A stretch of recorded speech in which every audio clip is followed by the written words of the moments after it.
Hello दोस्तों, तो आज लेकर आई हूँ मैं आपके लिए बजट की एक छोटी सी क्लास और इसमें हम कम से कम टाइम में बजट से रिलेटेड जितनी भी चीज़ें हैं यहाँ पर देखने वाले। आप सभी जानते हैं कि बजट पेश हो चुका है, तो इसमें हम जितनी भी हमारी बजट से रिलेटेड हिस्ट्री है, कि मतलब सबसे पहला बजट कब आया था, स्वतंत्र भारत के बाद बजट कब आया था, गणतंत्र भारत के बाद बजट कब आया था, ये सारी चीज़ें हम पढ़ेंगे और उसके बाद नए बजट में क्या-क्या बात करी गई है, किस टाइप का बजट है, वो सारी चीज़ें हम डिस्कस करने वाले हैं। तो चलिए करते हैं शुरुआत बिना किसी देरी के। सबसे पहले मैं बात करती हूँ आपसे कि बजट है क्या? तो बजट कुछ भी नहीं है, बस हमारे देश में जितना भी पैसा आता है अलग-अलग सोर्सेस से और उस पैसे को कहाँ-कहाँ खर्च करना है, किस-किस क्षेत्र में पैसे को खर्च करना है, उसका आवंटन कैसे करना है, किस-किस मंत्रालय में कितना पैसा देना है, ये सारी चीज़ें बजट में डिस्कस करी जाती हैं। अगर मैं बात करूँ तो हमारे संविधान में बजट शब्द का प्रयोग नहीं किया गया है। हमारे संविधान का आर्टिकल 112 क्या कहता है? तो हमारे संविधान के आर्टिकल 112 में बजट शब्द की जगह पर यहाँ पर एक वर्ड का यूज़ किया गया है जिसको हम कहते हैं वार्षिक वित्तीय विवरण। तो यहाँ पर बजट की जगह वार्षिक वित्तीय विवरण का प्रयोग किया गया है। हमारे संविधान में बजट शब्द का प्रयोग नहीं किया गया है। हम इसको आम भाषा में बजट बोल देते हैं। ये जो बजट शब्द है इसकी उत्पत्ति फ्रेंच भाषा के शब्द वोल्गा से होती है। फ्रेंच भाषा के शब्द बुल्गा से होती है और इस बुल्गा का मतलब होता है चमड़े का थैला। और ये जो बुल्गा है अंग्रेजी भाषा में इसी को क्या कहा जाता है? बोगेट कहा जाता है और बोगेट से ही क्या बन जाता है आपका? बजट बन जाता है। 7 अप्रैल 1860 को देश का पहला बजट पेश किया जाता है ब्रिटिश सरकार के टाइम पे जेम्स विल्सन के द्वारा। 1924 से लेकर 1999 तक जो बजट है वो फरवरी के अंतिम कार्यकारी दिन में मतलब कि फरवरी का जो लास्ट डे होता था इसमें शाम को 5 बजे पेश किया जाता था। लेकिन ये जो प्रथा है मतलब शाम को 5 बजे बजट पेश करने की और फरवरी के अंतिम दिन बजट को पेश करने की ये जो प्रथा है ये शुरू करी थी बेसिल ब्लैकेट ने। इसके बाद 2000 में आते हैं यशवंत सिन्हा और ये जो यशवंत सिन्हा हैं इन्होंने बजट को शाम को पेश करने की बजाय बजट को सुबह 11 बजे से पेश करना शुरू कर दिया। 16 फरवरी तक 2016 तक फरवरी के आखिरी दिन में बजट पेश होता था। लेकिन 2017 में जब अरुण जेटली आते हैं तो अरुण जेटली ने क्या किया बजट को फरवरी के पहले दिन यानी कि 1 फरवरी को बजट को पेश किया और तभी से बजट 1 फरवरी को पेश होता है। और अब बजट जब से यशवंत सिन्हा ने सुबह 11 बजे पेश करना शुरू किया है तब से बजट सुबह 11 बजे ही पेश किया जाता है। इसके अलावा मैं बात करूं तो स्वतंत्र भारत का पहला बजट आता है 1947 में और स्वतंत्र भारत का पहला बजट जो पेश किया था वो किया था आर.के. शर्मुखम शेट्टी ने। तो ये पहले वित्त मंत्री थे जिन्होंने स्वतंत्र भारत का पहला बजट पेश किया है। अगर मैं बात करूं गणतंत्र भारत की तो गणतंत्र भारत का पहला बजट 1950 में ये पेश किया था जॉन मथाई ने। जॉन मथाई करते हैं गणतंत्र भारत का पहला बजट पेश। इसके बाद मैं बात करूं कि भारत की पहली महिला कौन है जिन्होंने बजट को पेश किया है तो वो है इंदिरा गांधी। लेकिन ये जो इंदिरा गांधी हैं ये प्रधानमंत्री पद पर रहने के साथ साथ इन्होंने वित्त मंत्रालय भी संभाल रखा था। इसलिए इंदिरा गांधी प्रथम महिला तो हैं जिन्होंने बजट पेश किया है लेकिन ये प्रथम पूर्ण वित्त मंत्री नहीं है। प्रथम पूर्ण वित्त मंत्री जो महिला भी हैं वो है निर्मला सीतारमन। तो केंद्रीय बजट पेश करने वाली भारत की पहली महिला पूर्ण वित्त मंत्री के बारे में अगर पूछा जाए तो वो निर्मला सीतारमन है और अगर उससे पहली महिला पूछा जाए तो वो इंदिरा गांधी है।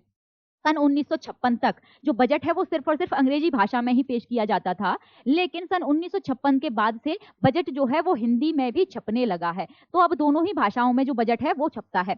2016 तक जो रेल बजट था और जो आम बजट था वो अलग-अलग थे। लेकिन सन 2017 के बाद जब अरुण जेटली आते हैं तब इस बजट को क्या कर दिया जाता है मर्ज कर दिया जाता है और अब जो रेल बजट है जो आम बजट है वो एक ही बजट में आ जाता है। सन 2018 तक वित्त मंत्री बजट दस्तावेज को ब्रीफ केस में लेकर आते थे। सूटकेस जैसा होता है उसमें वित्त मंत्री ब्रीफ केस में लेकर आते थे सारे डॉक्यूमेंट्स को। लेकिन सन 2019 में जो वित्त मंत्री निर्मला सीतारमन है ये फाइल में बजट को लेकर आती है और इस फाइल को ही बही खाता कहे जाते हैं। और इस फाइल के ऊपर जो राष्ट्र प्रतीक है हमारा उसका चिन्ह यहाँ पर देखने को मिलता है। 2020 में निर्मला सीतारमन टैबलेट में बजट को लेकर आती है और जिसे क्या कहा जाता है जिसे पेपरलेस बजट कहा जाता है। तो भारत में पहला जो पेपरलेस बजट है वो 2020 में आता है निर्मला सीतारमन जी के द्वारा और इस बार का जो बजट है वो भी आपका पेपरलेस बजट रहा है। 2020 में निर्मला सीतारमन जी ने जो भाषण दिया था वो सबसे लंबा अब तक का सबसे ज्यादा समय तक का भाषण जो है भाषण का जो रिकॉर्ड है वो निर्मला सीतारमन जी के पास ही है। 2020 में जब निर्मला सीतारमन जी ने बजट पेश किया था तो उनकी जो स्पीच रही थी वो 2 घंटे 40 मिनट की रही थी और इस बार की यानी कि 2024 की जो इनकी जो स्पीच रही है वो कितने की रही है तो वो रही है यहाँ पर 58 मिनट की। मतलब करीब 1 घंटे की स्पीच यहाँ पर रही है। अगर मैं बात करूं शब्दों की, तो सबसे ज्यादा अपनी स्पीच में शब्दों का प्रयोग किया है डॉक्टर मनमोहन सिंह ने। इन्होंने 1991 में जो बजट पेश किया था, इनका जो भाषण था वो सबसे लंबा था और इन्होंने यहाँ पर 18,700 शब्दों का प्रयोग यहाँ पर किया था। इसके बाद मैं अगर बताऊं कि सबसे ज्यादा बार बजट किसने पास किया है अब तक भारत में, सबसे ज्यादा बार जो बजट पेश करने का रिकॉर्ड है वो है मोरारजी देसाई के पास। इन्होंने 10 बार बजट को पेश किया है। इसके बाद पी चिदम्बरम ने 9 बार बजट को पेश किया है। प्रणब मुखर्जी ने भी 9 बार बजट को पेश किया है। इसके बाद जो निर्मला सीतारमन है, इन्होंने इस वाले बजट को लगाकर 6 बार बजट को पेश कर दिया है और इन्होंने 6 बार लगातार इस बजट को पेश किया है। वित्त मंत्री निर्मला सीतारमन ने 1 फरवरी 2024 को अपने कार्यकाल का छठा बजट यहाँ पर पेश किया है। पिछले साल की तरह ये बजट भी कैसा था, पेपरलेस था, टैबलेट में ये अपना पूरा बजट लेकर यहाँ पर आई थी। बजट 2024 में उन्होंने अंतरिम बजट पेश किया है। अच्छा देखो, ये अंतरिम बजट और आम बजट क्या क्या होता है। तो ये जो अंतरिम बजट है ना, ये तब लिया जाता है जब देश में चुनाव होने वाले होते हैं। अब आप सभी जानते हैं अप्रैल मई के महीने में चुनाव आने वाले हैं। अब चुनाव के बाद पता चलेगा कि किसकी सरकार बनती है। अभी बीजेपी की सरकार है यहाँ पर। अगर मान लीजिए चुनाव के बाद बीजेपी की सरकार नहीं बनती है, तो जो नई सरकार आएगी वो इस वाले बजट को क्यों मानेगी। हो सकता है वो इस वाले बजट को ना माने। इसीलिए जिस साल देश में चुनाव होते हैं ना, उस साल देश में अंतरिम बजट लाया जाता है। तो इस साल देश में चुनाव है, इसलिए इस साल जो निर्मला सीतारमन जी लेकर आई हैं वो अंतरिम बजट लेकर आई हैं। जैसे ही चुनाव हो जाएंगे उसके बाद फिर से एक आम बजट यहाँ पर पेश किया जाएगा, एक पूर्ण बजट यहाँ पर पेश किया जाएगा। अच्छा, ये तो बात हो गई बजट की हिस्ट्री की। अब इस बजट में क्या क्या यहाँ पर बात करी गई है उसको यहाँ पर पढ़ लेते हैं। तो यहाँ पर बात करी गई है सबसे पहले पूंजीगत व्यय परिव्यय की। तो यहाँ पर हम कह रहे हैं कि जो वित्त वर्ष 25 है इसके लिए 11.1% बढ़कर ये जो है 11 लाख करोड़ रुपए यहाँ पर हो गया है। जो जीडीपी का कितना परसेंट है, जो जीडीपी का यहाँ पर 3.4% है। इसके अलावा अगर मैं बात करूं वित्तीय घाटे की, तो वित्तीय घाटे का यहाँ पर जो 25 के लिए लक्ष्य रखा गया है वो है 5.1% और 26 तक इसको घटाकर 4.5% लाने की यहाँ पर बात करी गई है। इसके अलावा यहाँ पर बात करी गई है कि विकसित भारत देश को बनाना है सन 2047 तक। आप सभी जानते हैं सन 2047 में जो भारत है अपनी स्वतंत्रता का 100वां सालगिरह यहाँ पर मनाने वाला है। तो विकसित भारत बाई 2047 में यहाँ पर क्या बात करी गई है, तो यहाँ पर एक डेवलपमेंट मंत्र यहाँ पर दिया गया है। और इस डेवलपमेंट मंत्र में क्या क्या बात करी गई है, तो यहाँ पर सबका साथ सबका विकास होने की बात करी गई है। फिर यहाँ पे एक और शब्द जोड़ा गया है, सबका साथ सबका विकास और सबका विश्वास। और इसके बाद यहाँ पर एक और वर्ड जोड़ा गया है जिसमें बात करी गई है सबका प्रयास। अच्छा, यहाँ पर आपको निर्मला सीतारमन जी के द्वारा कुछ नई डेफिनेशंस दी गई हैं जीडीपी और एफडीआई की। आप सभी जानते हैं जीडीपी की फुल फॉर्म क्या होती है, ग्रॉस डोमेस्टिक प्रोडक्ट, और एफडीआई की फुल फॉर्म होती है फॉरेन डायरेक्ट इन्वेस्टमेंट। लेकिन इस बार निर्मला सीतारमन जी ने कुछ नई डेफिनेशंस, कुछ नई फुल फॉर्म यहाँ पर पेश करी गई हैं जीडीपी की और एफडीआई की। उन्होंने जीडीपी को जो डिनोट किया है वो किया है गवर्नेंस, डेवलपमेंट और परफॉर्मेंस। ये तीनों वर्ड्स याद कर लेना क्योंकि एग्जाम में पूछे जा सकते हैं। और एफडीआई को उन्होंने कहा है फर्स्ट डेवलप इंडिया, मतलब पहले इंडिया को डेवलप करो बाद में बाकी की चीजें देखो। तो ये बातें कही है निर्मला सीतारमन जी ने। इसके बाद यहाँ पे ट्रिनिटी की बात करी गई है, त्रिवेणी की बात करी गई है, जिसमें 3 वर्ड आपको देखने को मिलते हैं। डेमोग्राफी, यानी कि जो पूरी पॉपुलेशन है भारत की उसे हम डेमोग्राफी कहेंगे। डेमोक्रेसी, लोकतंत्र जो है भारत का, और इसके अलावा डाइवर्सिटी। और जब ये तीनों चीजें भारत में मिल जाएंगी तो क्या हो जाएगा, सबका प्रयास यहाँ पर हो जाएगा। और अल्टीमेटली यहाँ पर क्या पाना है, भारत को डेवलप करना है 2047 तक। ये बात यहाँ पर इस मंत्र के थ्रू बताई गई है। इसके बाद में अगर बात करूं भारत की जीडीपी की ग्रोथ की, तो वर्ल्ड के कंपैरिजन में जो भारत की जीडीपी ग्रोथ यहां पर रह रही है, तो आप देख सकते हैं ये जो येलो वाला कलर है ये इंडिया के लिए यूज किया गया है, और यहाँ पर ये जो ब्लू वाला है ये वर्ल्ड का है। तो आप यहाँ पर इस ग्राफ को देख के पता लगा सकते हैं कि जो इंडिया की जो जीडीपी ग्रोथ हो रही है यहाँ पे, वो लगातार वर्ल्ड की जीडीपी को क्या कर रही है, ओवरकम कर रही है। तो ये एक अच्छी बात यहाँ पर देखने को मिली है। एक और बात यहाँ पर देखने को मिलती है कि ये जो बजट यहाँ पर पेश किया गया है ना, इसमें कोई भी इनकम टैक्स में यहाँ पर कोई भी बदलाव नहीं किया गया है। पुरानी जो इनकम टैक्स चल रही थी उसी के बेसिस पर यहाँ पे इनकम टैक्स भरा जाएगा। इसमें कुछ भी नया बदलाव देखने को नहीं मिलता है।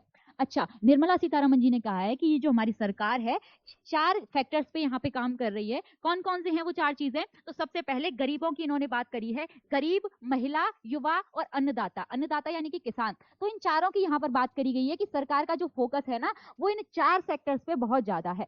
तो सबसे पहले मैं बात करती हूँ, तो सबसे पहले निर्मला सीतारमन जी ने बात करी है गरीबों की, और उन्होंने कहा है गरीब कल्याण देश का कल्याण। तो इसमें क्या क्या किया गया है, तो इसमें डीबीटी की बात करी गई है कि ये जो डीबीटी है ना, जो डायरेक्ट बेनिफिट ट्रांसफर है, ये इसमें क्या था, पहले सरकार क्या था, जब लोगों के अकाउंट तक पैसा पहुंचाती थी तो उसमें बिचौलियों का यूज होता था, लेकिन अब क्या है, अब इसको डायरेक्ट यहाँ पर डायरेक्ट ट्रांसफर किया जाता है। और इससे क्या हुआ है, पिछले 10 साल में सरकार ने डीबीटी के माध्यम से 34 लाख करोड़ रुपए की राशि सरकार लोगों को दे चुकी है, और इससे सरकार को फायदा हुआ है 2.7 लाख करोड़ का, इससे सरकार को फायदा हुआ है।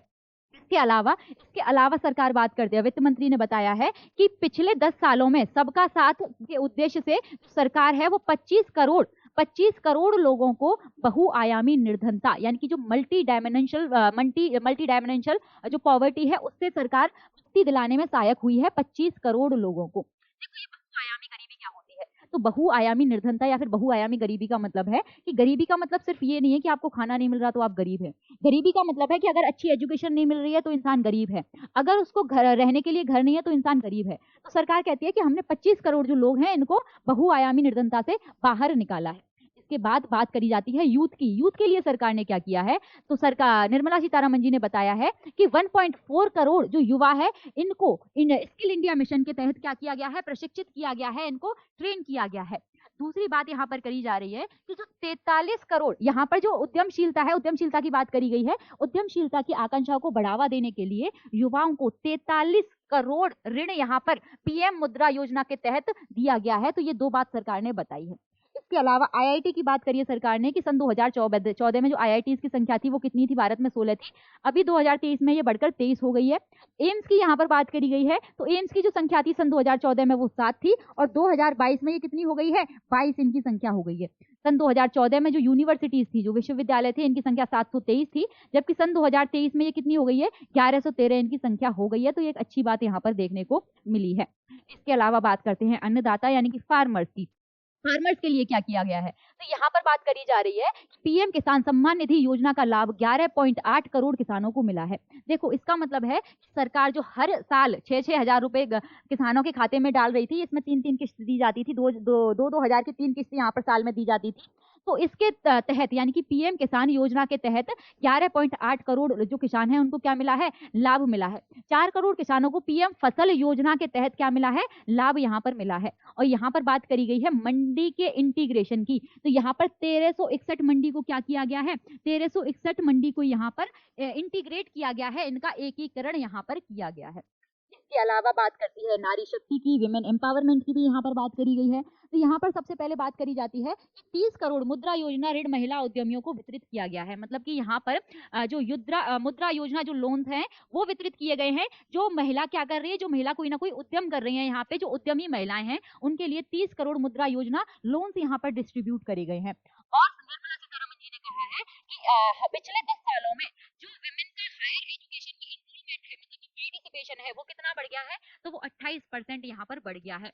और स्टेम कोर्सेज में विमेन का जो पार्टिसिपेशन है वो कितना बढ़ गया है, तो वो 43% यहाँ पर बढ़ गया है।